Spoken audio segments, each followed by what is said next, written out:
Well, Neil, Chris, welcome to Countdown. Welcome to Australia. You're saying it's the first time on Australian television? Yes, as far as I know. The video might have been shown, but Right. this is our first conversation with anyone on Australian television. Right. Okay, let's go with the name itself, Pet Shop Boys. Where'd that come from? You can Oh, go well, I this can one. answer this one.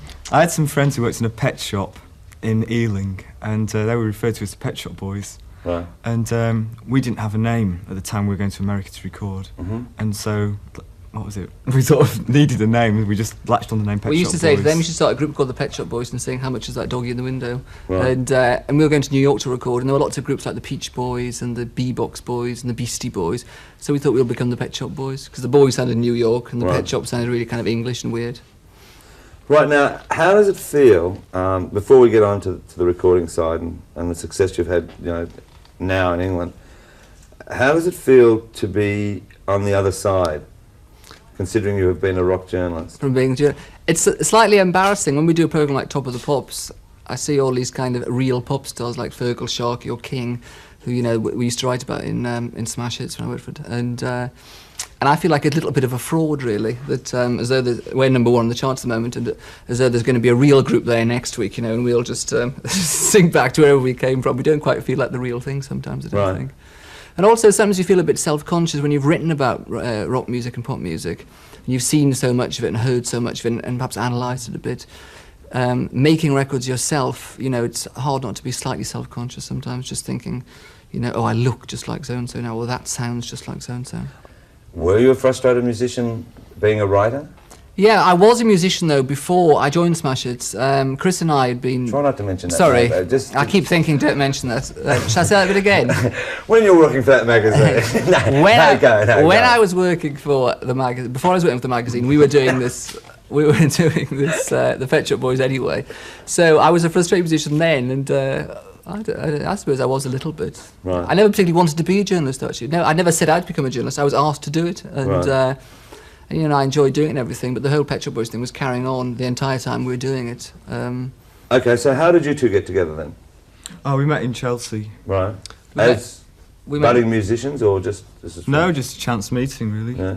We were in a shop. I was in a shop one day, and I was buying a lead for my synthesizer, and Chris was in the same shop. And I was waiting for them to actually. They were welding a lead together for me, and we started talking at the counter about synthesizers and being very muso. And he came back and had a look at my synthesizer. Right. The rest is history. So then, so then what happened? You got together, and then started looking for a deal after you'd done some demos. Well, we did demos for a while, and a guy who owned a studio in London, a little 8-track studio, let us use it for nothing, and we made demos. Every Saturday night we used to go in and write a song, and then go out afterwards. Right. And then I was in New York for the magazine, and our big musical hero was a guy called Bobby Bobby O. Orlando, Bobby O, who's a quite well-known producer, and he's an artist in his own right. And I phoned him up, went to see him, and I had this tape in my pocket, and we were talking about why I'd never produced an English band, and I said, oh, well, funny you should mention that, and got my tape out, and he liked it and said, let's make a record. And 3 weeks later we were recording with him. Right. And that is when we first recorded West End Girls. It was actually recorded in New York about 2.5 years ago. Right. So then what happened? That came out on There was a kind of deafening silence. The record came out on Epic in Epic. England, and it wasn't really played on the radio. Nothing happened. And then one day we got a phone call from Brussels, and they said, you're number one in our chart. You've just knocked Duran Duran off the top place, and will you come over? And the record then became a hit in Belgium and in France as well. And it was a bit of a disco hit all over Europe. And then it got played on the west coast of America a lot. And suddenly record companies started phoning us up, and we ended up with Parlophone, EMI. So had you dismissed then by that stage West End Girls was gone for all good? Yeah, we hadn't dismissed it, had we? We still like the song and everything. And And we the thought- records, yeah. We thought the song was good, and also it was recorded originally in 1983, so we thought in 1985 when we redid it, we just thought we could have done a much, much better version. The first version was made, recorded and mixed in 4 hours, and the second version was done in 5 days. Right. And it's a much more three-dimensional sounding record. And I think it was probably our favourite song we'd written in many ways, and so we just wanted to give it another go.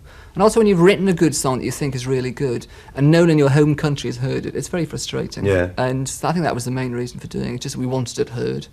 And of course it's been very successful. Now you have the #1 record. Yeah. It's a pretty awesome thought, actually. And especially, I would imagine, from a journalistic point of view, because you know that there's a lot of pressure put on an artist that goes to #1. Well, first, I think I feel vindicated that we did the right thing. You know, giving up.